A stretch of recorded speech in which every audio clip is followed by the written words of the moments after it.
ঠিক আছে, সাদা জিনিসটি আলো রাতে আবির্ভূত হয়েছিল কায়রোতে 1968 সালে। পুরো রাস্তায় একটি গির্জার ছাদে প্রায় 1 মিলিয়ন মানুষের সামনে যারা জড়ো হয়েছিল সেটা দেখতে। শত শত হাজার মানুষ বলছেন তারা আকারটি আবির্ভূত হতে, আকাশে নড়াচড়া করতে এবং কয়েক ঘন্টা করে অদৃশ্য হয়ে যেতে দেখেছেন। যেমন আপনি দেখছেন, অদ্ভুত আবির্ভাবের ছবি তোলা সম্ভব হয়েছিল। আমি আবিষ্কার করেছি তদন্ত করতে, তার তুলনায় এটি কিছুই নয়। আমি আপনাদের বলক 20 শতাব্দীর অন্যতম বৃহত্তম রহস্যের গল্প আছে। শুরু থেকে শুরু করি। আমরা 1968 সালের 2 এপ্রিল কায়রোর আল জাইতুন, মিশরে দিনের শেষের দিকে। অনেক মেকানিক এখনও একটি সুন্দর গির্জার সামনে বাস গ্যারেজে আছেন। কপটি আসলে এই পাড়ার একমাত্র। হঠাৎ তারা এই গির্জার ছাদে একটি সাদা আকার দেখতে পায়, যা মানুষের মতো মনে হচ্ছে। এটি হয়তো একটি সাদা পোশাক পরা ধর্মীয় নারী, কিন্তু যেহেতু সে একটি গোলাকার এবং পিচ্ছিল পৃষ্ঠে দাঁড়িয়ে আছে, সাবধান থাকতে চিৎকার করে। এই ঘটনা সাম্প্রতিক, এগুলো খুব ভালোভাবে প্রমাণিত এবং আমরা সবকিছু সঠিকভাবে জানি, কারণ এখানে সকল মুসলিম বিভিন্ন সাক্ষী পরে সাক্ষ্য দেন। নামগুলো যত্নে রেখেছি। উদাহরণস্বরূপ, সেখানে 2 জন বাস চালক, ফারুক ম্যাডাম আতোয়া এবং রামাউত হাফিফি হুসেইন হাওয়াত, যিনি একজন মেকানিক, অথবা আবদেল এল হজিজ আলী, যিনি একজন গার্ড। একজন ধীত গির্জার ছাদে লোকটি আত্মহত্যা করতে চাইছে কিনা তা নিয়ে চিন্তিত। পুলিশ সতর্ক করে। আরেকজন গির্জার দরজায় আঘাত করতে যায়। সেখানে গির্জার পিতা ইউসুফ ইব্রাহিমের পরিবার বসবাস করে। জানা উচিত, কপ্টিকদের মধ্যে বিবাহিত পুরুষরা পাদ্রী হতে পারেন। এটি পাদ্রী ইউসুফ ইব্রাহিমের ছেলে। দরজায় আঘাত করতে মানুষটির শব্দ শুনবেন। তার নাম আদেল ইউসুফ ইব্রাহিম এবং তার বয়স 8 বছর। পরে পাদ্রী হয়ে আজ তিনি পিতা কনস্ট্যান্টিন নামে পরিচিত। সাক্ষ্যের অংশ তিনি মার্চ 2004 সালে দিয়েছিলেন। আমার জানালা খুলে জিজ্ঞেস করলাম কি হচ্ছে। লোকটা বলল, তোমার বোন চার্চের উপরে আছে এবং আত্মহত্যা করতে যাচ্ছে। আমি উত্তর দিলাম, বোন ঘুমাচ্ছে, সে সেখানে ভিতরে, সে গির্জার উপরে নেই। যদিও আমি ছিলাম, আমি জানালার বাইরে লাফ দিলাম দেখতে কে গির্জায় উঠেছে। একবার বাইরে আদেল ইউসুফ উজ্জ্বল আকৃতিটি লক্ষ্য করে এবং মনে করে যে এটি অবশ্যই ভার্জিন হবে। তিনি তার পিতাকে সতর্ক করেন, ঊর্ধ্বতনকে জানান। কনস্ট্যান্টাইন আমার এদিকে থোমানবে রাস্তায় গির্জার সামনে একটি বড় ভিড় জমে উঠেছে, যা ট্রাফিক বন্ধ করে দিয়েছে। এরপর মিনিট পর সেই দৃশ্যটি অদৃশ্য হয়ে যায়। যারা দেখেছে তারা সবাই শক। গির্জার ছাদের গম্বুজটি প্রায় সম্পূর্ণরূপে অপ্রবেশযোগ্য। তাহলে কে সেখানে উঠে গিয়ে নিখোঁজ হয়ে গেল কোনো চিহ্ন না রেখে? অনেক মনে করেন যে তারা মেরি মাতাকে চিনতে পেরেছেন, কিন্তু ভিডিওর মধ্যে মুসলিমদের একটি বড় অংশ রয়েছে। ভালো, আমরা আমাদের বিষয়ের শুরুতেই আছি। এই মানুষগুলো এখনো জানে না যে একই স্থানে নতুন নতুন দৃশ্যাবলী ঘটতে চলেছে। গির্জার ছাদে বহুবার 3 বছরেরও বেশি সময় ধরে, 1968 সালের 2 এপ্রিল থেকে 1971 সালের জুন পর্যন্ত, এবং অনেক তদন্ত, বিশেষ করে পুলিশি তদন্ত হবে। তাহলে আমাদের চমকের শেষ নেই। তাহলে চলুন এগিয়ে যাই। আপনি দেখবেন যে পরবর্তী অংশটি অনেক বেশি আকর্ষণীয়। পরের রাতেই 3 এপ্রিল সকাল 3টার দিকে সেই রহস্যময় মহিলার একটি নতুন দৃশ্যাবলী ঘটে, একটি সাদা বা সোনালী আলোতে। এবং এটা আর থামছে না। প্রথম কয়েক সপ্তাহে প্রতি রাতে দৃশ্যাবলী ঘটতে থাকবে। ভালো কল্পনা করুন এটা কেমন হতে পারে। আপনি কায়রোতে থাকেন এবং আপনার বন্ধু বলেন যে তারা গির্জার ছাদে মেরি মাতা দেখেছেন। খুব দ্রুত আগুনের মতো ছড়ায়, বুঝতে পারছেন। সবাই নিয়ে কথা বলছে। সন্দেহজনক বড় ঘটনার আগে আপনি নিজে যাচাই করতে চান। আপনাকে বলা হচ্ছে যে মেরি মাতা প্রায় উপস্থিত হন প্রতিটি রাতে। আপনি সন্ধ্যার সময় সেখানে যান এবং গির্জার ছাদের দিকে চোখ মেলে অপেক্ষা করেন, রাস্তার অনেক মানুষের মতো যারা সবাই বিশেষভাবে এর জন্য এসেছে। এবং হঠাৎ একটি আলোকিত রূপ, যা একটি মহিলার মতো মাথায় একটি আভা নিয়ে উপস্থিত হয়।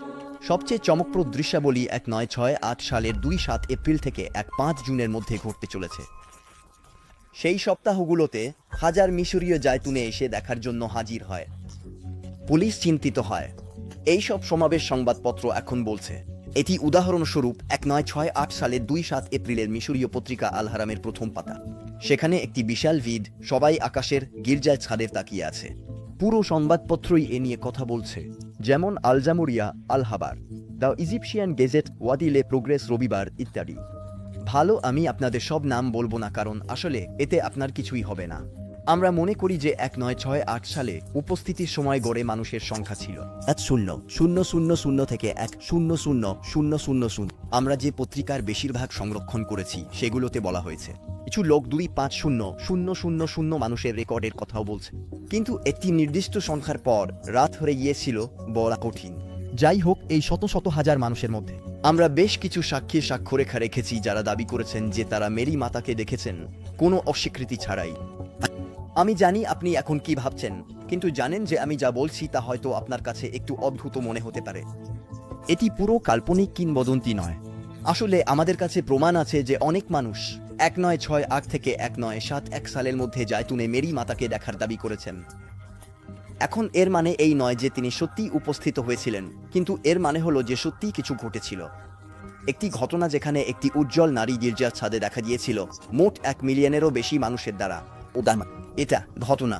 এই তদন্তে আমরা যা করব তা হলো কি এই ঘটনার ব্যাখ্যা দেওয়ার জন্য অন্য কোনো সম্ভাবনা আছে কিনা যেটা একটি অলৌকিক ঘটনা ছাড়া।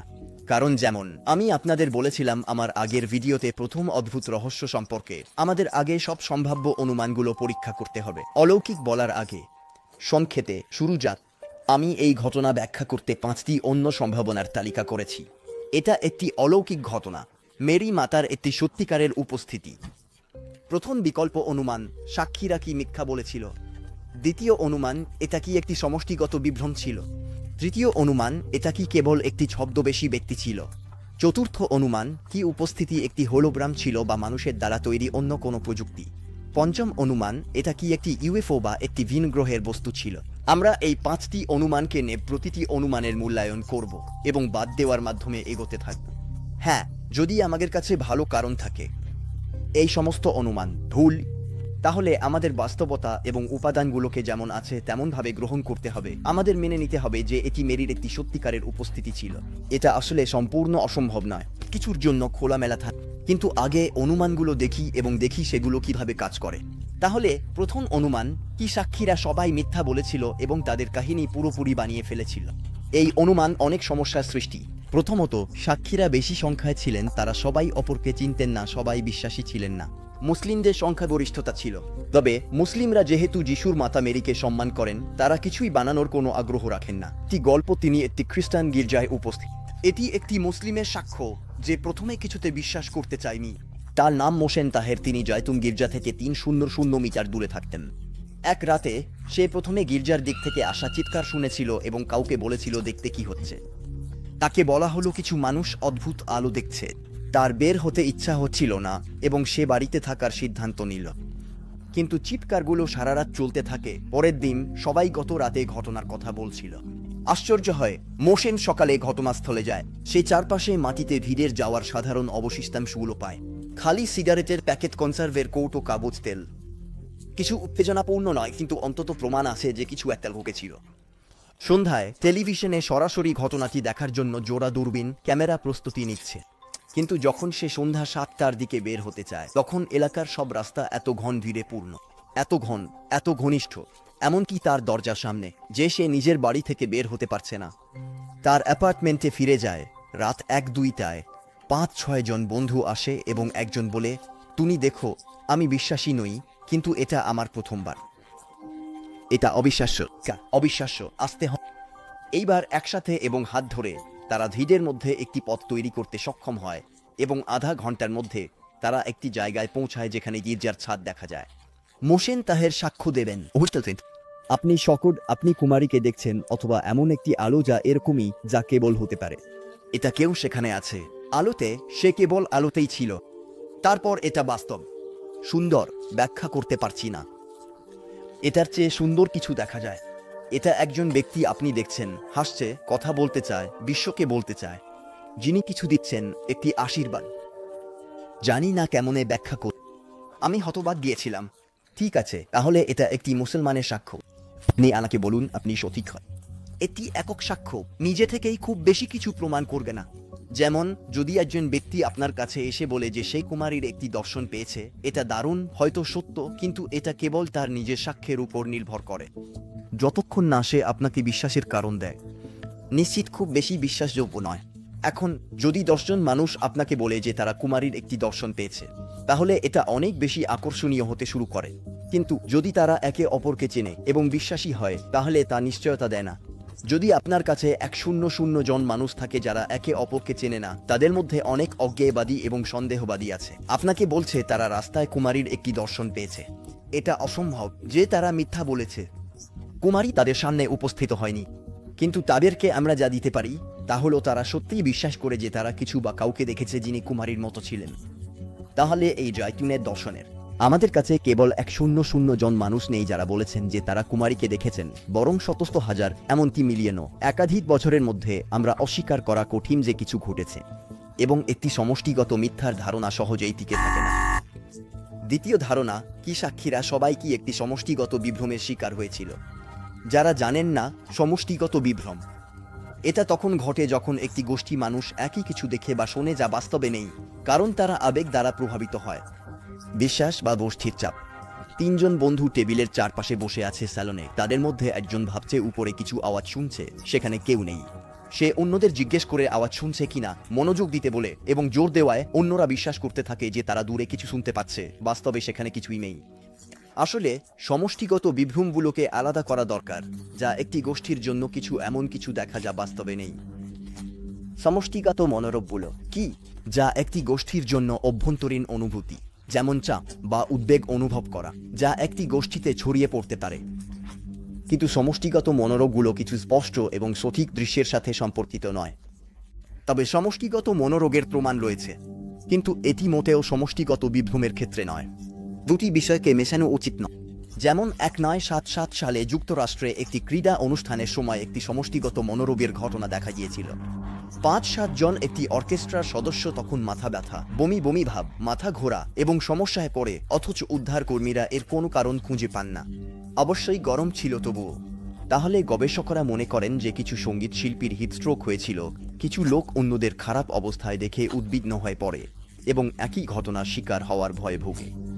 তারা নিজেদেরও খারাপ অবস্থায় পড়ে গেছে, তবে বাস্তবে এমন কোনো অভিজ্ঞতা নেই যেখানে একটি বাস্তব সমষ্টিগত বিভ্রম ঘটেছে, যেখানে একাধিক ব্যক্তি খুব স্পষ্টভাবে এমন কিছু দেখেছে যা তবুও বাস্তবে নেই। এটাই কারণ যে শুধুমাত্র সমষ্টিগত মনোরোগগুলোই বিজ্ঞান দ্বারা স্বীকৃত, এবং তাও আসলে মানসিক ব্যাধির জন্য নির্ণায়ক এবং পরিসংখ্যানগত ম্যানুয়াল এর সর্বশেষ সংস্করণে এই ব্যাধিটিকে আর স্বীকৃতি দেয় না। সাম 10 এর ব্যাপারে, যা আন্তর্জাতিক রোগের শ্রেণী বিভাগ, এটি বিভ্রান্তিকর ব্যাধিকে স্বীকৃতি দেয়।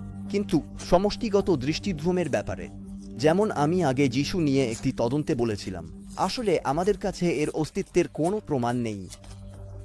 মনোবিদ গ্যারি গোলিন্স এটি স্পষ্টভাবে বলেন, তাদের স্বভাব অনুযায়ী একটি বিভ্রম কেবল একবারে একটি মাত্র ব্যক্তি দ্বারা দেখা যেতে পারে। এগুলো নিশ্চিতভাবেই একদল মানুষের দ্বারা দেখা যায় না। এটা ঠিক। যদিও আমরা ভাবতে পারি একজন ব্যক্তি চাপের মধ্যে পড়ে, গোষ্ঠীর কারণে খারাপ অবস্থায় পড়া, যা খারাপ অবস্থায় আছে, অথবা দূরে কিছু অস্পষ্ট শোনা, যদি জোর দিই যা সমষ্টিগত মনোরোগ, আমরা অনেক বেশি কঠিনভাবে কল্পনা করি যে সে তার চোখে খুব স্পষ্ট কিছু দেখতে পারে, শুধু অন্যরা তাকে বলবে যে কিছু আছে। সুতরাং খুব স্পষ্ট দৃষ্টিভ্রমগুলো সমষ্টিগত হতে পারে না। যে কোনো ক্ষেত্রে কোনো বৈজ্ঞানিক অভিজ্ঞতা কখনোই প্রমাণ করেনি যে এটি সম্ভব। কিছু লোক মনে করেন মেরি মাদারের আবির্ভাবগুলো প্রমাণ করে সমষ্টিগত দৃষ্টিভ্রম সম্ভব।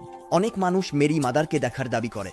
এটা একটি চক্র, কারণ এটা বলতে ফিরে আসে মেরির এই আবির্ভাব একটি সমষ্টিগত ভ্রম কি প্রমাণ করে যে সমষ্টিগত দৃষ্টিভ্রম বিদ্যমান। আচ্ছা, ঠিক এই মেরির আবির্ভাব বিজ্ঞান কাজ করে না, আপনি এটি বুঝেছেন, এবং সমষ্টিগত দৃষ্টিভ্রমের অস্তিত্বের বাস্তব প্রমাণ থাকা সত্ত্বেও আমরা এই ভিত্তিহীন এবং অদ্ভুত ধারণাটি সঙ্গে সঙ্গে বাদ দিতে পারি। এবং আসলে যদিও সমষ্টিগত দৃষ্টিভ্রম সম্ভব হতে পারে, এটি সঠিক নয়। এখানে জায়তুনে সাধারণ বুদ্ধি এই ধারণাটি বাদ দিতে সাহায্য করে। আমরা এমন শত শত হাজার মানুষের দেখছি যারা দাবি করছে যে তারা মেরি মাদারকে স্পষ্টভাবে দেখেছে মাসের পর মাস, এবং অবিশ্বাসীরা সবাই একভাবে বিভ্রান্তিকর সমস্যা গ্রহণ করার জন্য প্রস্তুত নয়। কিছু মানুষ নাস্তিক, সন্দেহী, জায়তুনে তাদের চোখে ঘটনাটি দেখার জন্য গিয়েছিল। তারা নিজেদের ধোঁতা দেবে না, গির্জার ছাদে আলোকিত আকার দেখতে যাবে না, কারণ কিছু মানুষ বলেছিল এটা সত্য। কল্পনা করুন, ভিড়ে আছেন, ছাদের দিকে তাকিয়ে আছেন, আপনার পাশে কেউ বললে ছাদে দেখো সেখানে মাদার মেরি আছে, তা হঠাৎ করেই দেখা যাবে। মাদার মেরি খুব স্পষ্ট এবং পরিষ্কারভাবে গির্জার ছাদে। দৃষ্টির মধ্যে আপনি প্রভাবিত হতে পারেন, কিছু আছে চোখের সামনে দেখা সম্ভব নয়।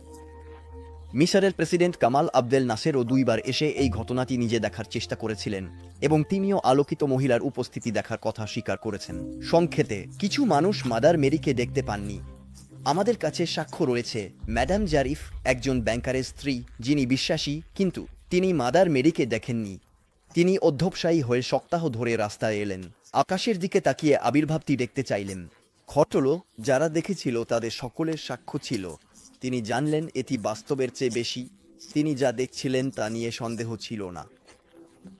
ডাক্তার জারিফ মাতার, যিনি 1968 সালের 1 জুন রাত 9:05 একটি মাত্র আবির্ভাব দেখেছিলেন, তিনি সাক্ষ্য দেবেন। আমি আমার চোখ মুছছিলাম, এত জোরে দেখলে আমার দৃষ্টি ঝাপসা হয়ে যাচ্ছিল। সে সেখানে ছিল। যারা আবির্ভাবটি দেখেন তাদের কাছে এর বাস্তবতা নিয়ে কোনো সন্দেহ নেই, যা বিভ্রান্তিকর অভিজ্ঞতার ক্ষেত্রে প্রত্যাশার বিপরীত, যা ধীরে ধীরে সূক্ষ্মভাবে স্থাপন হতে সময় নেয় এবং বিষয়গুলোর জন্য যেমন একটি গরম লাদা। আমরা বলতে পারি যে সব ফল আপেল নয়, কিন্তু সব আপেল ফল। আমি ব্যাখ্যা করছি। সবাই আবির্ভাবটি দেখেনি, যারা দেখেছে তারা নিশ্চিত যা সমষ্টিগত মনোরোগে হয় না। যদি সমষ্টিগত ভ্রমণ থাকতো, জায়তুনে ঘটলে আশা করতাম এটি হবে। বিশ্বাসীরা অবিশ্বাসীদের সহজে দেখেন, কিন্তু এটা এমন ছিল না, এর বিপরীত ঘটেছে। খুব ধার্মিক যেমন ম্যাডাম জারিফ তাকে দেখতে পাননি, যখন অজ্ঞেয়বাদী সন্দেহবাদীরা সহজেই তাকে দেখলেন। সংক্ষেপে, যেভাবেই হোক, জায়তুনে মেরির আবির্ভাবের জন্য আমাদের কাছে কিছু ছবি রয়েছে। জায়তুনে আবির্ভাবের ছবি তোলা সম্ভব হয়েছিল একাধিকবার। এটি সত্যিই মিথ্যা বা সমষ্টিগত ভ্রমণের ধারণাগুলি সম্পূর্ণরূপে বাদ দেয়। যদিও আমি আপনাদের আগে উপস্থাপন করেছি সেগুলি যথেষ্ট ছিল। এই ছবিগুলি আমাদের তৃতীয় অনুমানের মনোযোগ আনে। মহিলা কি ছদ্মব্যক্তি হতে পারে? এই অনুমানটি কিছুটা বেশি সমস্যা তৈরি করে। প্রথমত, আমরা দেখতে পাই যে ব্যক্তি জ্বলজ্বলে, কখনো কখনো পুরো ভিতকে আলোকিত করার মতো। কোন ধরনের ছদ্মবেশ এত আলো ছড়াতে পারে যা সমানভাবে পুরো শরীরে ছড়িয়ে পড়ে? আজকের প্রযুক্তি দিয়েও 5-0 বছর পর উজ্জ্বল ছদ্মবেশ তৈরি করা অসম্ভব। তবে কোন বাল্য পাসপোর্ট দেখা ছাড়াই, এমনকি মুখের উপরেও এটি তৈরি করা অসম্ভব মনে হচ্ছে। দ্বিতীয়ত, ছাদটি বাইরের দিক থেকে নিরাপদ। ভিতরের গম্বুজে সিঁড়ি দিয়ে প্রবেশ করতে হয়। গির্জাটি খুব দ্রুত পুলিশ বিভাগের দ্বারা নজরদারিতে ছিল, যারা এই ঘটনাগুলিকে সম্ভাব্যভাবে জনশৃঙ্খলার সমস্যা মনে করেছিল। কিভাবে একজন ব্যক্তি সেখানে খুব নিয়মিতভাবে উঠতে পারত যখন সবকিছু সম্পূর্ণরূপে নজরদারিতে ছিল, এবং তা 3 বছরেরও বেশি সময় ধরে পুরো এলাকায় নিরাপত্তা বেষ্টনী ছিল। তৃতীয়ত, এই যুক্তিটি একটি ছদ্মবেশী ব্যক্তির ধারণাকে বাদ দেয়। একাধিকবার উজ্জ্বল কবুতর দেখা গেছে সাক্ষীদের দ্বারা। আবির্ভাবের চারপাশে ভাসমান পাখার ঝাপটায় না আবির্ভাব মাঝে মাঝে গম্বুজের উপরে কয়েক মিটার উঁচুতে ভাসছিলেন। সে পা মাটিতে ছুঁড়েছিল। ছবিগুলি নিয়ে বলি, কিছু লোক খারাপ জন্য দোষারোপ করে। এটা সত্য যে আমরা সেখানে খুব বেশি কিছু দেখতে পাই না, তাহলে এটা যথেষ্ট। তবুও মেরি মাদারের সিলুয়েটটি চেনার জন্য। কিন্তু যদি আমরা সৎ হই, নিশ্চিত আমরা বেশি স্পষ্ট ছবি পেতে চাইতাম। বলতে হবে ছবিগুলি কেবল একটি বোনাস, এবং এটি বলবে না যে এটি একটি আশ্চর্যজনক ঘটনা কিনা। এটি সবসময় একটি হোলোগ্রাম। পরবর্তী ধারণায় দেখব, অনেকেই অতিপ্রাকৃত বিষয়ে বিশ্বাস করতে ছবি ভিডিও চান। তারা অদ্ভুত ঘটনা চান। তারা বলেন যেদিন এগুলো হবে তারা ঈশ্বরে বিশ্বাস করবে। কিন্তু সাবধান, বিষয় সত্যি ঘটেছে কিনা তা জানার জন্য ছবির এবং ভিডিওর প্রয়োজন নেই। আমি শেষ তদন্তে বলেছি জুলিয়াস সিজার ছিলেন, তবুও আমাদের কাছে তার কোনো ছবি বা ভিডিও নেই। ছবিগুলি এবং ভিডিওগুলি প্রমাণের একটি ধরনের, কিন্তু এছাড়াও সাক্ষ্য রয়েছে। আমি আপনাদের বলেছিলাম যা বিবেচনায় নেওয়া উচিত যদি সেগুলি অনেক হয় এবং একে অপরের সাথে স্বাধীনভাবে নিশ্চিত হয়। আমাদের বর্তমান জ্ঞানের বেশিরভাগই আসলে সাক্ষ্যের উপর ভিত্তি করে। সংক্ষেপে, এমন কিছু ঘটনা আছে যা অতিপ্রাকৃত মনে হয় এবং চিত্রায়িত হয়েছে। এর পাশাপাশি সেগুলি আছে, এবং আমরা সেগুলি দেখব। 100টি রহস্য আলোচনা করব। আশা করি আপনি সাবস্ক্রাইব করেছেন, মিস না করেন। আপনার অল্প সময় লাগে, তা আমার জন্য বড় সাহায্য। তাহলে ধন্যবাদ। আশ্চর্যজনক ঘটনাগুলোর ছবি এবং ভিডিও অপ্রয়োজনীয়। অতিপ্রাকৃত বিশ্বাসের প্রমাণ, এগুলিও সবসময় সমস্যা তৈরি করবে। যদি ছবিগুলি খারাপ মানের হয়, এটা নিয়ে আমাদের মধ্যে অভিযোগ। কিন্তু যদি ছবিগুলি ভালো মানের হয়, তাহলে আমরা জালিয়াতি বলবো। তাহলে আমরা বিশ্বাস করার বা না করার স্বাধীনতা রাখি। যেহেতু জায়তুনের ঘটনাগুলোর খুব কম ছবি আছে, 2টি বিষয়ের উত্তর দেওয়া দরকার। এটা প্রেক্ষাপটে রাখতে হবে। আজকাল সবার কাছে স্মার্টফোন আছে, কিন্তু 6-0 দশকে ক্যামেরা ব্যয়বহুল ও সীমিত প্রযুক্তি। ছবির জন্য ভালো আলো প্রয়োজন ছিল। মোটের উপর খুব কম মানুষই ছিল। দ্বিতীয়ত, তবুও সেখানে প্রেস এবং অন্যান্য ম্যাগাজিন দ্বারা পাঠানো কিছু ফটোগ্রাফার ছিল। কিন্তু উন্নয়নের সময় রায় সব ছবিতে শত শত এবং শত শত ছবির মধ্যে খুব অদ্ভুত একটি ঘটনা আবির্ভাবের কিছুই দেখা যাচ্ছিল না। কেন? আচ্ছা, আপনি দেখবেন যে আমি ভিডিওর পরে আবার এটার দিকে ফিরে আসব। সংক্ষেপে চলুন এখানেই শেষ। এখন আমাদের চতুর্থ অনুমানটি দেখা যাক। যদি এটা কোনো রূপ বদলানো ব্যক্তি না হয়, তাহলে এটা একটি হোলোগ্রাম বা প্রজেকশন যন্ত্রের মাধ্যমে তৈরি একটি ছবি ছিল। ভালো, সেই সময়ে প্রথম তিনটি অনুমানগুলোর মধ্যে কোনোটি একজন মিশরীয়ের মনে আসবে না। সবাই মিথ্যা বলতে পারে যে সবাই একটি বিভ্রমের শিকার হতে পারে, অথবা এটি একটি রূপ বদলানো ব্যক্তি হতে পারে। এটি কারো মনে আসবে না, কারণ এটি ঘটনাটির তুলনায় খুবই হাস্যকর হবে। অন্যদিকে এই চতুর্থ অনুমান, হোলোগ্রামের অনুমান, একটু বেশি আকর্ষণীয়। এই অনুমানটি আরও গভীরভাবে বিশ্লেষণ করার আগে যারা আবির্ভাবটি দেখেছিল তাদের কেউই সন্দেহ করেনি এটি মাদার মেরি। আমাদের কাছে প্রমাণ আছে সেগুলি দেখায় মানুষ কতটা আবেগপ্রবণ ছিল এবং দৃশ্যমান দিকটির বাইরে তারা কতটা অনুগ্রহ অনুভব করেছিল একটি বিশেষ উপস্থিতি। এবং এটি আবারও সাক্ষীদের পক্ষ থেকে যারা এই ঘটনায় মাদার মেরিকে স্বীকার করার কোনো আগ্রহই ছিল না। বলেছি, সাক্ষীদের মধ্যে অনেক মুসলমান ছিল, তাদের মধ্যে একজনের সাক্ষ্য দিয়েছি, আরও অনেকের মধ্যে এতগুলো ছিল যে সবগুলো মাস্টারকে নিয়ে এই ভিডিওটি ইউটিউবে সর্বাধিক সময়ের সীমা অতিক্রম করবে। তাহলে এখানে আরেকটি উদাহরণ। এটি স্পষ্টভাবে দেখায় যে আবির্ভাবটি দেখেছিল হাজার মিশরীয় নিশ্চিত ছিল যে এটি মাদার মেরি। এটি একজন মানুষ যাকে শ্রম মন্ত্রীর এবং মিশরীয় টেলিভিশনের একজন কর্মকর্তা সাক্ষাৎ করতে পেরেছিলেন। এই মুসলমান শত্রু ভাবাপন্ন ছিল। তিনি বাড়ির সামনে তীর্থযাত্রীদের গালিগালাজ করতেন। তিনি পাথর ছুঁড়ে পুলিশ ডাকেন আটকাতে। কিন্তু মাদার মেরি এসে জিজ্ঞেস করলেন কেন এমন আচরণ। তিনি তাকে বললেন চালিয়ে না যা। তিনি তার বাড়িতে ক্রস আঁকতে বললেন, মসলিন থাকা। তিনি আবির্ভাবগুলোর সত্যতা নিয়ে এতটাই নিশ্চিত ছিলেন যে তিনি তার বাড়ির সব দেয়ালে 4-0টি বট ক্রস আঁকেন। এবং আপনি কল্পনা করুন তিনি এটি করে মুসলিম সম্প্রদায়ের সামনে কতটা ঝুঁকি নিচ্ছিলেন। এসব কিছু না। মুসলমান এবং নাস্তিকদের পাশাপাশি অনেক প্রোটেস্ট্যান্টের সাক্ষ্য রয়েছে। প্রোটেস্ট্যান্টরা সেই খ্রিস্টান যারা যিশুর গঠিত ক্যাথলিক গির্জায় বিশ্বাসী নয়। প্রায় তারা মেরির সম্মান দেখায়, তারা মনে করে তিনি আবির্ভূত হতে পারেন না। আমি সম্প্রতি প্রোটেস্ট্যান্টিজম পার্থক্য সম্পর্কে একটি তদন্ত করেছিলাম। এটি দেখতে দ্বিধা করবে। সংক্ষেপে অনেক প্রোটেস্ট্যান্ট ছিলেন যারা আবির্ভাবে মাদার মেরির উপস্থিতি স্বীকার করেছিলেন এবং যারা এই সাক্ষাতের দ্বারা প্রভাবিত হয়েছিলেন। ওয়াদি তাদ্রোস চুম্বর ক্ষেত্রে, যিনি রাত 9:05 মাদার মেরিকে দেখতে পান, তার চারপাশে কে বলছিল, আমি মাদার মেরিকে দেখেছি, আমি তাকে পুরোপুরি দেখে। এটি ছায়া ছিল না। তিনি পরে আরও বলেন, আমার মনে হচ্ছিল কিছু একটা ঘটতে চলে। একটি সূক্ষ্ম রশ্মি বা আলো এর ফ্রেঞ্জ উপস্থিত হলো, দরজা খুললে উজ্জ্বল ঘরে নিয়ে যায়। কিছু সেকেন্ডের মধ্যে আলোটি মাদার মেরি হলো। আমি মিরবাদ সেখানে ছিল, চিৎকার করে উঠল, এটি সম্ভব নয়। মুসলমানরা কাঁদতে করল। দর্শনটি আবির্ভাব এবং অদৃশ্য হওয়া পর্যন্ত স্থায়ী হয়েছিল। আমি শুধু মুখের ত্বক, হাতের ত্বক ও পর্দার মধ্যে একটি রঙের পার্থক্য দেখতে পেরেছিলাম।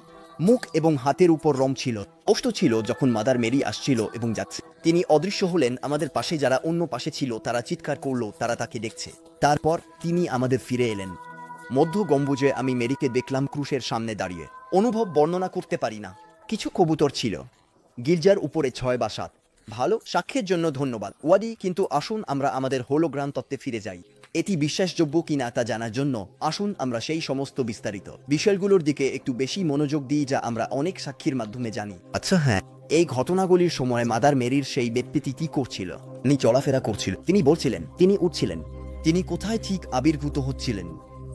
যদি আমরা বেশি তথ্য পেতে পারি, জানতে হবে আমরা কি হোলোগ্রামের সাথে মোকাবিলা করতে পারি কিনা। কারণ এতদূর আমি আপনাদের এই আবির্ভাবগুলো সম্পর্কে তেমন কিছু বলিনি এবং আপনি দেখবেন যে এই ঘটনাগুলোর সময় যা ঘটেছিল তা বোঝার বাইরে। শুরু করার আগে কিভাবে সবকিছু জানি, কারণ এখানে আমার ছোট চেয়ারে বসে আছি। আপনি তথ্য কোথা থেকে জানি? অন্য কথায় উৎসগুলো কি?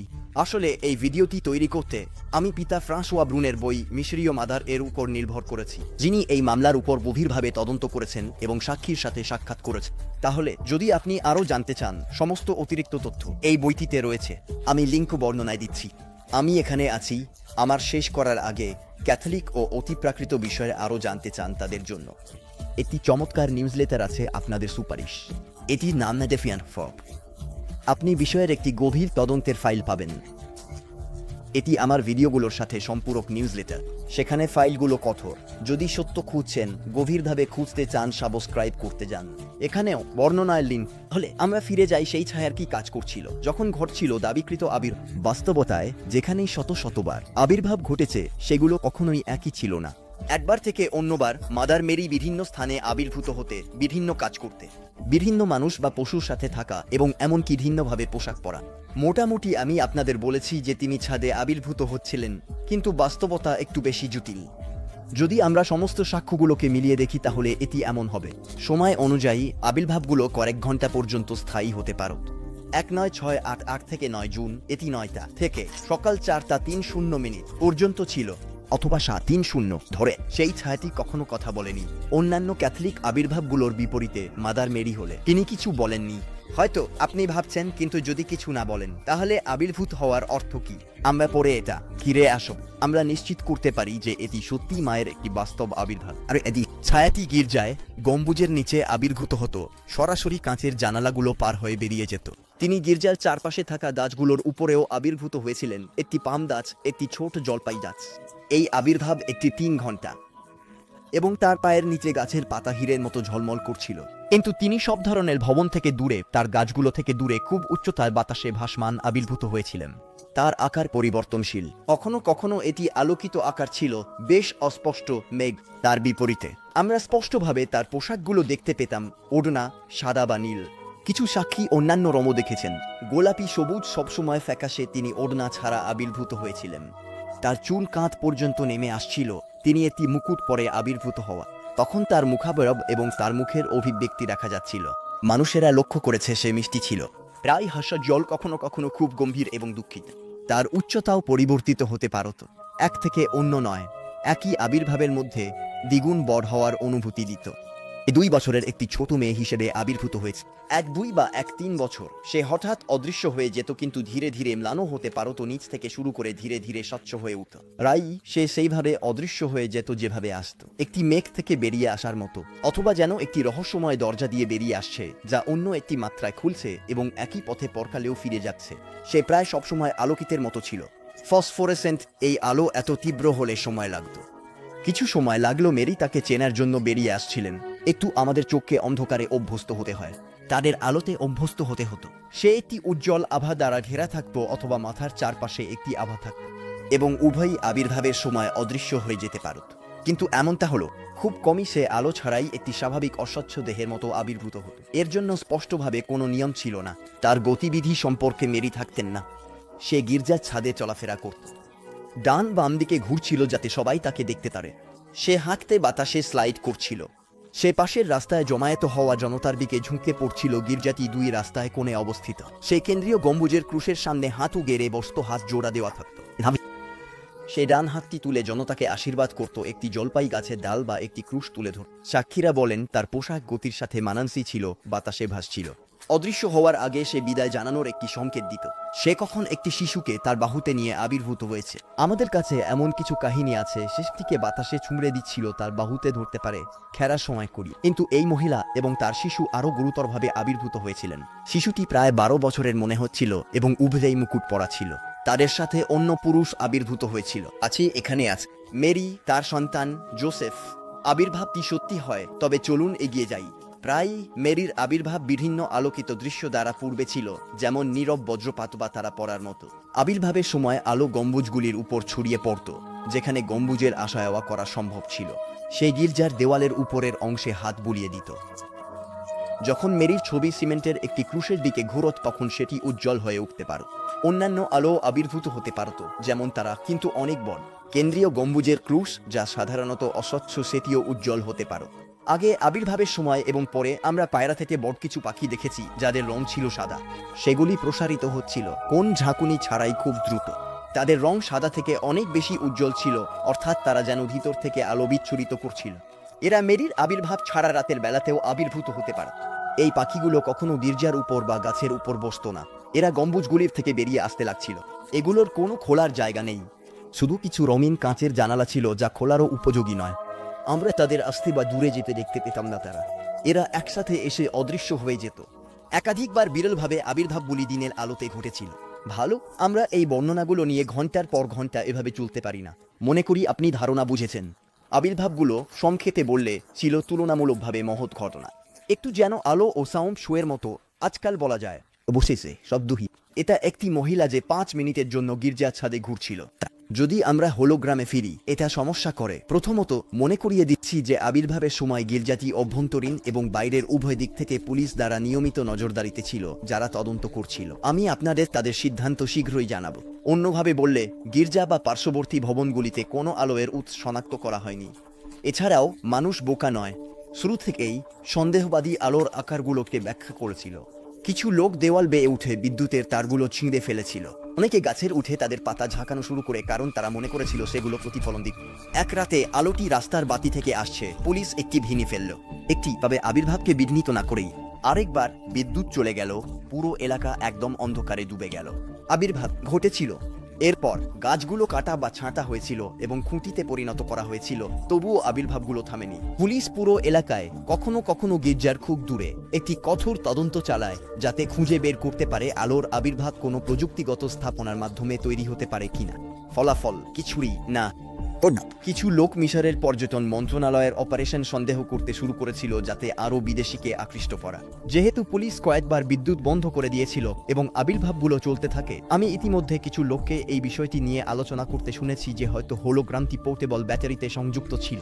এবং যদিও তত্ত্ব হিসেবে আকর্ষণীয় মনে হচ্ছে, এটি আসলে সেই সময়ের প্রযুক্তিগত দক্ষতার অব্যতা। চলুন প্রযুক্তিগতভাবে মজা করি, কিন্তু চিন্তা করবেন না, এটা সংক্ষিপ্ত হবে। সেই সময়ের ব্যাটারিগুলোর শক্তির ঘনত্ব আজকের তুলনায় অনেক কম ছিল।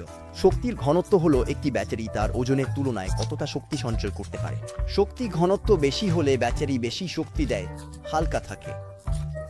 বিপরীতে শক্তি ঘনত্ব কম হলে ব্যাটারি ভারী হবে। সংক্ষেপে, সেই সময়ে ব্যাটারিগুলো অনেক বেশি ভারী ছিল, কিন্তু তাদের ক্ষমতা ছিল অনেক কম। লুচে অনুযায়ী গড় শক্তির ঘনত্ব ছিল ব্যাটারি 6.0 থেকে 6.5 ওয়াট ঘন্টা।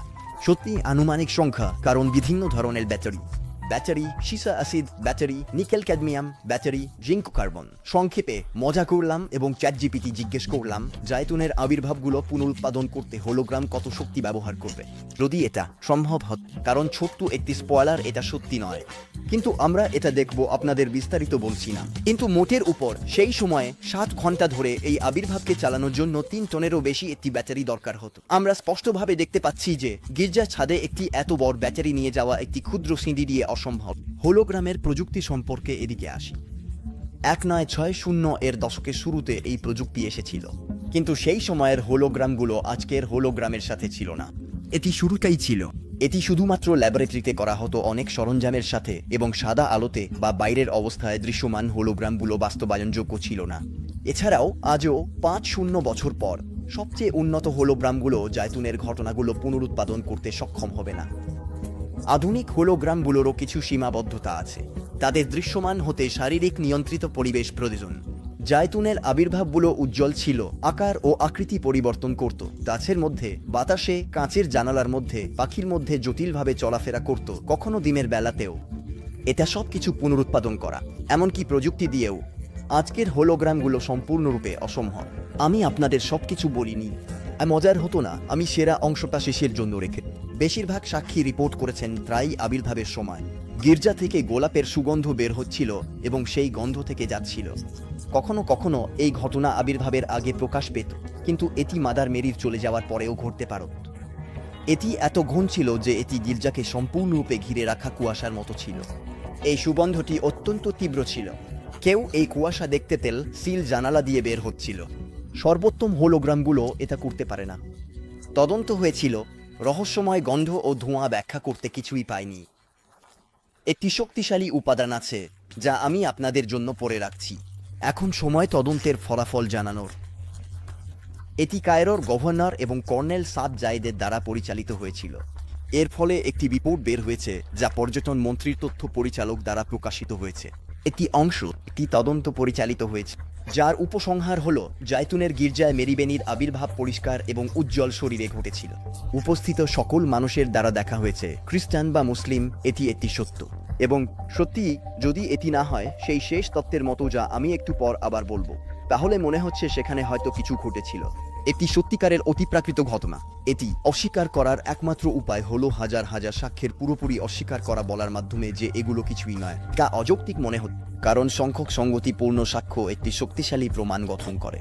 যাই হোক, আদালতের মামলা আমি মনে করি আপনি বুঝতে পেরেছেন যে সরকারি তদন্ত নিশ্চিত করছিল যে গির্জার ছাদটি পরীক্ষা করা হয়েছে এবং অবশ্যই ব্যাটারি, তার বা যে কোনো প্রজেকশন যন্ত্রপাতির কোনো চিহ্ন বা সাধারণভাবে কারো উপস্থিতির কোনো চিহ্ন কখনোই পাওয়া যায়নি। কিন্তু আপনার কিছু লোক ভাবছে গির্জার ছাদটি কি একটি আবির্ভাবের সময় পরীক্ষা হয়েছিল। বাস্তবিকভাবে একজন বিশপ, মনসিগনর আম্বা আথানাসিওস বেনিসোয়েফের বিশপ তদন্তে এসেছিলেন। তিনি 1968 সালের 2 থেকে 30 এপ্রিলের রাতের মধ্যে করার চেষ্টা করেছিলেন। পরে বলবেন গির্জা নিভিয়ে অন্ধকারে রাখতে। তার একটি পরীক্ষা ছিল শেষ ছোট সিঁড়ির উপর যা গম্বুজের দিকে নিয়ে যায়। আমি উঠতে শুরু করলাম, সিঁড়িতে দাঁড়িয়ে গির্জার ছাদে তাকিয়ে প্রার্থনা করছিলাম যেন মানুষগুলো না দেখে। তখন আমি কাঁপতে শুরু করলাম। আমি সিঁড়িতে ধরাধরি করছিলাম, সেটি আমার সঙ্গে কাঁপতে শুরু করলো। আমি কাঁপতে লাগলাম। আমি বুঝতে পারলাম যে কিছু অসাধারণ ঘটছে। সংক্ষেপে বলছি, তিনি আর এগোতে সাহস পাননি। তিনি পবিত্র মেরির মুখোমুখি হয়ে পড়ার ভয়ে ফিরে নেমে এলেন। তবে আমরা এই বিশপের প্রচেষ্টার জন্য কৃতজ্ঞ হতে পারি। এটি বিশ্বাসযোগ্যভাবে নিশ্চিত করে যে এটি একটি প্রতারণা হতে পারে না। হ্যাঁ, গির্জাটি অন্ধকারে ছিল, তবুও পুরো ভিড় একই সময়ে এই আলোকিত আকারটি দেখছিল। আমি আপনাদের বলেছি অসম্ভব ব্যাটারিতে কাজ করতে পারত না। তারপর বুঝি কেন বিশপ অবশেষে উঠতে সাহস পাননি। কারণ আমি আপনাদের 4টি অনুমান নিয়ে বলেছি, সেগুলো একদমই বিশ্বাসযোগ্য নয়। ইনি জানতেন যে তিনি গম্বুজে যান, তিনি সত্যিই পবিত্র মেরির মুখোমুখি হয়ে পড়বেন। ভালো, হয়তো ভিনগ্রহীদের দেখা। আমরা এক বিষয়ে নিশ্চিত হতে পারি, একটি আবির্ভাবের সময় ছাদটি পরীক্ষা না করা মোটেও একটি সমস্যা নয়, এবং আমাদের এই 4টি প্রথম অনুমানকে বাতিল করার জন্য এর প্রয়োজন নেই। কেউ আবির্ভাবের সময় উপরে ওঠেনি, সেটি তার প্রতি একটি সম্মানের চিহ্ন হিসেবে দেখা উচিত যাকে তিনি মনে করতেন যিশুর মা। কিন্তু গির্জাটি ক্রমাগত নজরদারিতে ছিল, তাই বাস্তবতা গ্রহণ করতে চাইলে এবং অস্বীকারে না থাকলে যে উপাদানগুলো আছে সেগুলোর একটিকে গ্রহণ করতে হবে। অসাধারণ আবির্ভাব সত্যিই ঘটেছিল, যদি না এই আবির্ভাব ভিনগ্রহীদের থেকে আসত। তাহলে চলুন এই পঞ্চম অনুমানটি দ্রুত দেখে নিই। ইতিমধ্যে প্রথম পয়েন্ট যা অবিলম্বে মনে আসে তা হলো, কেন এলিয়েনরা ভার্জিন হওয়ার ভান করতে আসবে? মেরি একটি গির্জার ছাদে কিছু না বলে বছরের পর, তারপর হঠাৎ করে পুরোপুরি থেমে যাবে। আমি জানি আপনি বলবেন, যদি সত্যিই পবিত্র মেরি আবির্ভূত হন, তাহলে আমাদের কাছে কেন এই প্রশ্নটি আছে, কেন তিনি আবির্ভূত হবেন? আমি প্রতিশ্রুতি দিচ্ছি কিছুক্ষণের মধ্যে আবার ফিরে আসব, এবং এর ব্যাখ্যা থাকতে পারে যেখানে ভিনগ্রহীদের জন্য আমরা যদি সৎ হলে কোনো কারণ নেই। খুব একটা অর্থপূর্ণ নয়, বিজ্ঞান কল্পকাহিনীর সিনেমার মতো মনে হতো। কারো কাছে ধারণা থাকলে কেন ভিনগ্রহীরা আমাদের বিশ্বাস করাতে মজা পাচ্ছে তারা মেরি, তাহলে সেটা মন্তব্যে লিখুন। ভিনগ্রহীদের অনুমানের দ্বিতীয় সমস্যা হলো তারা পদার্থবিজ্ঞানের আইনগুলির ঊর্ধ্বে নয়। অন্য কথায়, যদিও আমরা যত উন্নত সভ্যতা কল্পনা করি, তারা কিন্তু পদার্থবিজ্ঞানের ঘটনাগুলোর বিরুদ্ধে যেতে পারে না, কারণ সেখানে প্রাকৃতিক নয় অতিপ্রাকৃত প্রাণী থাকে। যদি পবিত্র মেরি আবির্ভূত হন তিনি হতেন, তাহলে এই ভিনগ্রহীরা কিভাবে হঠাৎ আবির্ভূত হতে পারে? কোনো মহাকাশযান ছাড়াই অদৃশ্য হয়ে যেতে পারে। তারা কিভাবে জানালার মধ্য দিয়ে যেতে পারে? তারা পাখিদের উড়িয়ে নিয়ে যেতে পারে যখন তারা ডানা ঝাপটাচ্ছে না। যদি ভিনগ্রহীরা থাকে তাহলে তারা জাদুকর নয়। ভালো, আমি আপনাদের হারাতে চাই না। এখানে আমরা অদ্ভুত বিষয়গুলোতে গেছি বা ইটিতে নেই। চলুন ভিনগ্রহীদের অনুমানের তৃতীয় সমস্যা হলো যে একটি শেষ বিষয় আছে যা আমি আপনাদের বলিনি। আমি শেষের জন্য সেরা বিষয়টি রেখেছিলাম। একটি গুরুত্বপূর্ণ উপাদান আছে যা পবিত্র মেরির একটি সত্যিকারের অতিপ্রাকৃত আবির্ভাবের পক্ষে ব্যাপকভাবে ভারসাম্য তৈরি করে। উপাদান সমাবেশের মধ্যে চিকিৎসার অলৌকিক ঘটনা ঘটেছে। এটা ঠিক, ভিনগ্রহীরা ভালো, কিন্তু তারা পারবে না। সংক্ষেপে, আবির্ভাবের সময় যারা সুস্থ হয়েছেন তাদের সংখ্যা সত্যিই বিশাল। আমাদের কাছে সঠিক সংখ্যা নেই, কিন্তু সংগৃহীত সাক্ষ্যের সংখ্যা অবাক করা। এরপর সব সময় একই দাঁত। হ্যাঁ, হলো সাক্ষ্যগুলো। হ্যাঁ, সাক্ষ্য দিচ্ছেন সবাই মিথ্যা বলতে পারতেন। এটা একটা বিশাল ষড়যন্ত্র হতে পারে না। আমি মজা করছি। আমাদের বেশ কয়েকজন ডাক্তার আছেন যারা তাৎক্ষণিক এবং চিকিৎসাগুলিতে প্রমাণিত করেছেন। এভাবে কিছু দর্শক চেয়ার রোলিং রোগীদের নিয়ে আসতেন, তাদের মাটিতে বিছিয়ে দিতাম দালিচার উপর। আমরা মেরির কাছে তাদের জন্য প্রার্থনা করতাম। সবাই নয়, কিন্তু অনেক আছে যাতে সন্দেহের আর কোনো জায়গা নেই। সুস্থতার পরিমাণ দেখে 7 জন ডাক্তার অধ্যাপক নিয়ে গঠিত একটি সরকারি কমিটি এই অলৌকিক ঘটনাগুলোর সত্যতা তদন্ত করার জন্য ডক্টর শাফিক আবদেলের নেতৃত্বে নিয়োগ করা হয়েছিল। এখানে তাদের রিপোর্ট রয়েছে, সুস্থতাগুলোর পরীক্ষা করা হয়েছে। আমরা আমাদের বৈজ্ঞানিক গবেষণার প্রক্রিয়াগুলির ক্ষেত্রে কঠোর। অলৌকিক ঘটনা ঘোষিত হলে সৎ এবং কঠোর পরীক্ষার মধ্য দিয়ে গেছে। একাধিক অলৌকিক ঘটনার অধ্যয়ন। কিছু সুস্থতা আমাদের কাছে উপস্থাপন করা হয়নি। এই অসুস্থ নিজেদের প্রকাশ করে। তারা সেন্ট মেরির কৃতজ্ঞতা প্রকাশ করেছে। সবকিছু হারিয়ে তাদের হৃদয় অলৌকিক সুস্থতার প্রমাণ হিসেবে নথি ছেড়ে দেওয়া বা পাঠানো যথেষ্ট মনে করেছেন।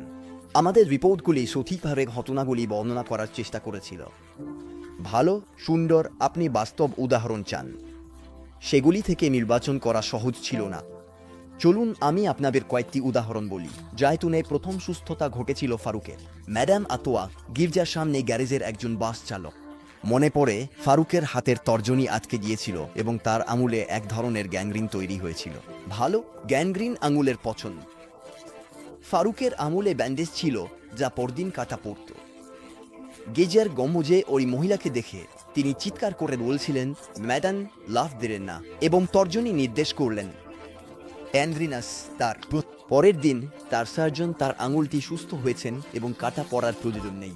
এটি সম্ভবত প্রথম সুস্থতা ছিল, এবং সপ্তাহ বছরের পর বছর ধরে যে আবির্ভাব ঘটে, সুস্থতার বৃষ্টি শুরু হয়। আমাদের কাছে ম্যাডাম জেনাবের ঘটনা আছে। এক চোখা গির্জায় কাটিয়েছিলেন। প্রকাশ সুস্থতার আশা করে। এই রাতে কিছু মানুষ গির্জার উঠোনে ঘুমাচ্ছিল।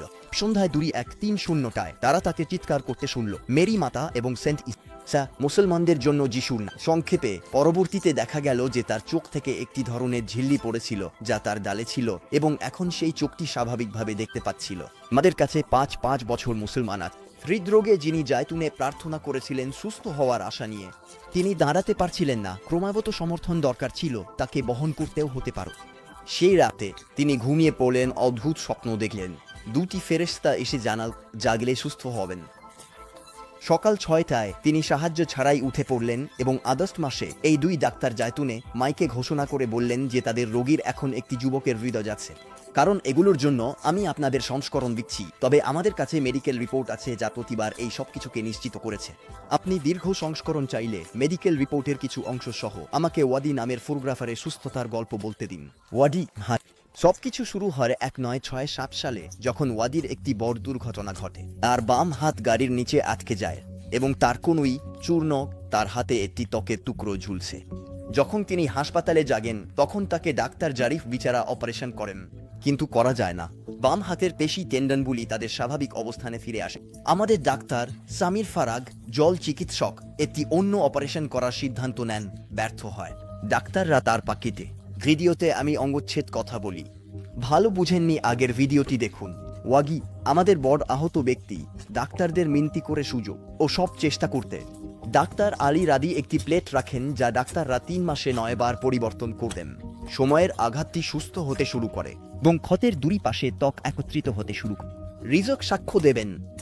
ডাক্তার রাদি আমাকে বললেন, তুমি সত্যিই জয়ী হয়েছ, তা সফল হয়েছে। ডাক্তাররা তখন সিদ্ধান্ত নেন যে করেছেন ভালো যে আমার হাত কাটা হয়নি। তুমি কি চাও, হাতটা টানানো নাকি পাশে রাখা? ডাক্তাররা এটাকে বিজয় দেখছেন যে হাতটি কাটেনি। বিজয় নয়। ওয়াগি তার হাতের ব্যবহার ফিরে পেতে অনেক দূরে।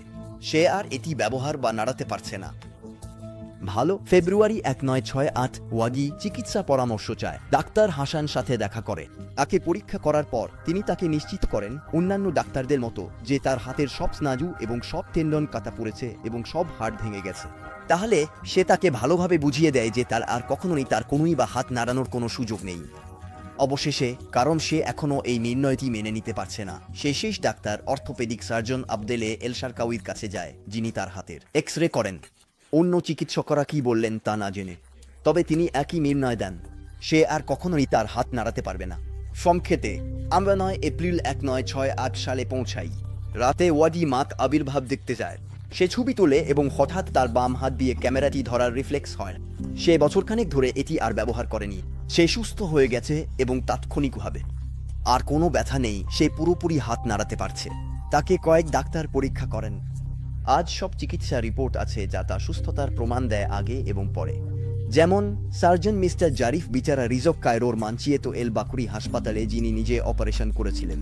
ওয়াদি 2 জুন 1967 তাকে পরীক্ষা করবে এই আশ্চর্য ঘটনার পর, এবং 5 মে 1968 তার রিপোর্টে ঘোষণা করবে। পরে আবার হাতটি পরীক্ষা করার সময় অলৌকিক ঘটনার পূর্বে আমি লক্ষ্য করলাম যে হাতের আন্দোলন কোনো সংযোগে সীমাবদ্ধ ছিল, যা শুধুমাত্র সামান্য বাঁকানোর অনুমতি দিচ্ছিল। হাতের সব নাড়াচাড়া কাঁধের সংযোগ থেকে শুরু হতো। তাই আজ পরীক্ষায় আমি ওয়াগি সে সুস্থ ছিল এবং বাঁকানো ও প্রসারিত অবস্থায় তার কনুই দিয়ে খেলতে পারছিল। আমি তার বাম কনুইয়ের সংযোগের নাড়াচাড়ার পরিধির জন্য কোনো চিকিৎসা ব্যাখ্যা খুঁজে পাচ্ছি না। সংক্ষেপে বলেছিলাম ওয়াগি একজন ফটোগ্রাফার। ভালো কাছে আবির্ভাবের ছবিগুলো সেগুলো তিনি সবসময় এই আবির্ভাবের ছবিগুলোর পুনরুৎপাদনের অনুমতি দিয়েছেন, কোনো টাকা চাইতে গ্রহণ করতে না। তিনি ব্যাখ্যা করেন যে যদি তার কোনো অর্থ নেওয়ার ইচ্ছা থাকত তাহলে মাদার মেরি তাকে ছবিগুলো তোলার অনুমতি দিতেন না। সুতরাং মাদার মেরি একটি বিশ্বাসের পদক্ষেপের অপেক্ষা করছিলেন। তিনি সব সাংবাদিক ও ফটোগ্রাফারদের সমর্থন দেননি, একটু বেশি কৌতূহলী, শুধুমাত্র অলৌকিক ও ছবির সন্ধানে এসেছিলেন। পারফেক্ট ছবিগুলো বিকাশের সময় কিছুই দেখা যাচ্ছিল না। সব আশ্চর্য ঘটনার প্রেক্ষিতে আবির্ভাবের সাথে ঘটেছে। মেনে নিতে হবে যে আশ্চর্যগুলোর 5টি বিকল্প অনুমানগুলোর মধ্যে কোনোটি কাজ করে না। তাছাড়া আমরা এমনকি একেবারে সহজ করে ফেলতে পারি এবং 5টি অনুমানকে এক বাক্যে অনেক সহজে অস্বীকার করতে পারি। হ্যাঁ, এটা খুবই সহজ। প্রথম 2টি অনুমান যে সবাই মিথ্যা বলেছে বা সবাই একসাথে ভ্রমণ দেখেছে, এগুলো সহজেই অস্বীকার করা যায়। ঘটনাটির কিছু ছবি আছে। 3টি অন্য অনুমান, সেটা কি একজন ছদ্মবেশী, একটি হোলোগ্রাম অথবা ভিন্ন গ্রহের প্রাণী, সহজেই অস্বীকার করা যায় কারণ সবাই ঘটনাটি দেখেনি এবং এটি সব ছবিতে দেখা যায়নি। মাদার মেরির একটি সত্যিকারের অতিপ্রাকৃত আবির্ভাবই সবকিছু সঙ্গতিপূর্ণভাবে ব্যাখ্যা করতে পারে। কারণ সবকিছু, যদি তিনি ছবি তোলার জন্য প্রস্তুত হন কিন্তু সব ছবিতে দেখা যেতে চান না, মাদার মেরি না। এখন একটি গুরুত্বপূর্ণ প্রশ্ন উঠছে, কেন মাদার মেরি এই কপ্টিক গির্জায় আবির্ভূত হতে চেয়েছিলেন? এর কি আগ্রহ ছিল? প্রথমত, যেহেতু মেরির এই আবির্ভাব খুবই বাস্তব মনে হচ্ছে, ইতিহাসে 2400 অন্যান্য আবির্ভাব সম্ভবত সবগুলোই মিথ্যা নয়। হ্যাঁ, দেখাতে পারি যে মাদার মেরি আবির্ভূত হতে পারেন, ইতিহাসে অনেকবার আবির্ভূত হতে পারেন। এই 2400 আবির্ভাবের সাধারণ বিষয় হলো যে মাদার মেরি মানুষকে আরো বেশি উৎসাহিত করতে চান। ঈশ্বরের বিশ্বাস।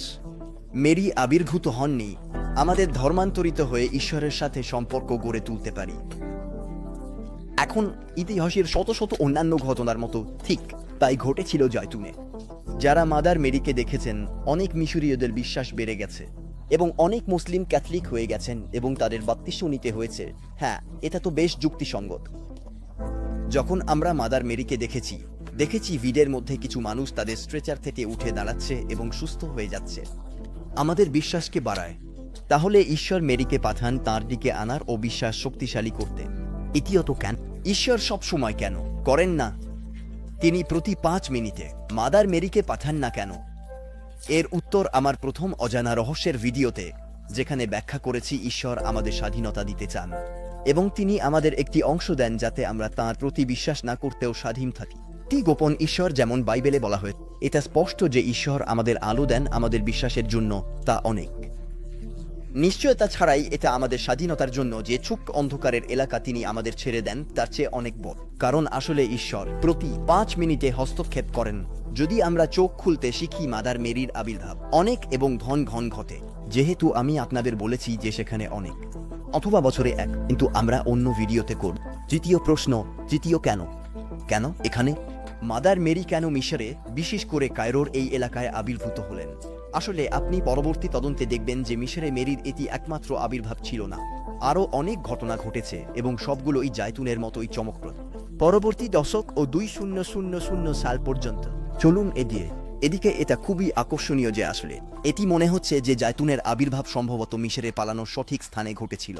তাহলে আপনি হয়তো ভাবছেন এটা কি ব্যাপার? তাহলে মিশরে পালানো, যা গসপেলে বলা হয়েছে, এটা সেই মুহূর্ত যখন পবিত্র পরিবার অর্থাৎ মেরি, জোসেফ এবং শিশু যিশু মিশরে পালিয়ে গিয়েছিল এবং তারা রইল হেরোদের অত্যাচারের কারণে শিশুকে হত্যা করতে চেয়েছিল।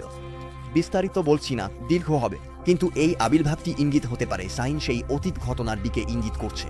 এছাড়াও মিশরে মেরির অন্যান্য আবির্ভাব, সেগুলো সম্ভব সেই পথেই ঘটেছিল যা পবিত্র পরিবার পালানোর সময় নিয়েছিল, কিন্তু অন্য সময়ে থাকবে। শেষ বিষয়, জাইতুনের আবির্ভাব 6 বছর আগে লিথুয়ানিয়ায় ঘোষণা করা হয়েছিল। 1962 সালের 1-3 ও 1-4 জুলাই মেয়ে রামাউথ মাদার মেরির আবির্ভাবের কথা বলেছে।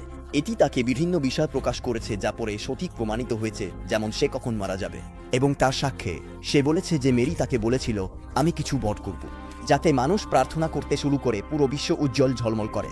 রামাউথ বলে, আমি জিজ্ঞেস করলাম তুমি আবার কবে হাজির হবে? আমাকে উত্তর দিল, আমি আর এখানে হাজির হব না, আমি মিশরে 2 ফেরেশতার হব। তিনি আমার মাথার উপরে উঠে গেলেন। আমরা 1962 সালে আছি, আবির্ভাবে শুরু হওয়ার 6 বছর আগে। আমি আপনাদের মনে করাই আমি যা বলেছি তার সব উৎস এই বইটিতে রয়েছে। ভালো অদ্ভুত রহস্য, জাইতুনের আবির্ভাব একটি অলৌকিক ঘটনা, একটি অতিপ্রাকৃত ঘটনা। অবশেষে যখন আমি বলি একটি অতিপ্রাকৃত ঘটনা, বেশ কয়েকটি, আপনি লক্ষ্য করবেন যে মেরির আবির্ভাব একটি অদ্ভুত রহস্য। কিন্তু যে সমস্ত চিকিৎসার ঘটনা তার সঙ্গে হয়েছে সেগুলো নিজেই অনেক অদ্ভুত রহস্য। এখানে শত শত ঘটনা ঘটেছে কেবল জাইতুনে কায়রোর একটি এলাকা 1968 থেকে 1971 সালের মধ্যে। আপনি দেখুন, আমার 100টি রহস্য ভিডিওর জন্য আমি অনেক ঘটনার মধ্যে একটি ঘটনাকেই গণনা করেছি। জাইতুন আমাদের 100টির মধ্যে দ্বিতীয়, কিন্তু এরপর আরও 8টি ঘটনা আসছে আমার ইউটিউব চ্যানেলের পরবর্তী ভিডিওগুলিতে। এই 100টি রহস্য, 100টি অলৌকিক ঘটনার উদাহরণ যা খ্রিস্ট ধর্মকে, বিশেষত ক্যাথলিক বিশ্বাসকে নিশ্চিত করে। কিন্তু এই 100টি উদাহরণের মধ্যে মাঝে 10 শতাধিক ঘটনা রয়েছে যা একত্রিত করা হয়েছে। আমি এক হিসাবেই গণনা করি। আর হ্যাঁ, আমি সবচেয়ে শক্তিশালী শুরু করেছি। একটি কাটা পা আবার বজানো, এটা সত্যি, এবং 1 মিলিয়ন মানুষের সামনে মেরির আবির্ভাব যা ছবিতে আছে, তবে আসলে তা নয়।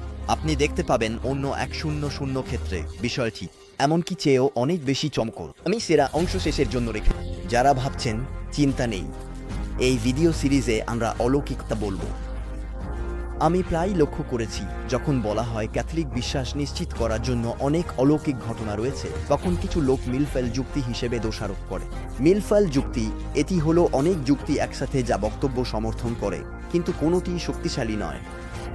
এটি কেবল যুক্তির পরিমাণ, একটি শক্তিশালী অনুভূতি দেয়। ওয়াও, এখানে অনেক কিছু। বাস্তবে যুক্তিকে আলাদাভাবে দেখি, ওগুলোর মূল্য নেই, কিন্তু ক্যাথলিক অলৌকিক ঘটনাগুলোর ক্ষেত্রে, কারণ প্রতিটি অলৌকিক ঘটনা স্বাধীন। এটি চমকপ্রদ, প্রমাণিত, শক্তিশালী এবং সহজে খণ্ডনযোগ্য নয়, যদি না কেউ খারাপ বিশ্বাসে থাকে। সুতরাং প্রতিটি ঘটনা শক্তিশালী নয়, কিন্তু বলতে হবে এখানে ঘটনা রয়েছে। যে সত্য খুঁজছে সে তা খুঁজে পেতে পারে। বন্ধুরা, আমার সাথে থাকুন, আমার কিছু বলার আছে।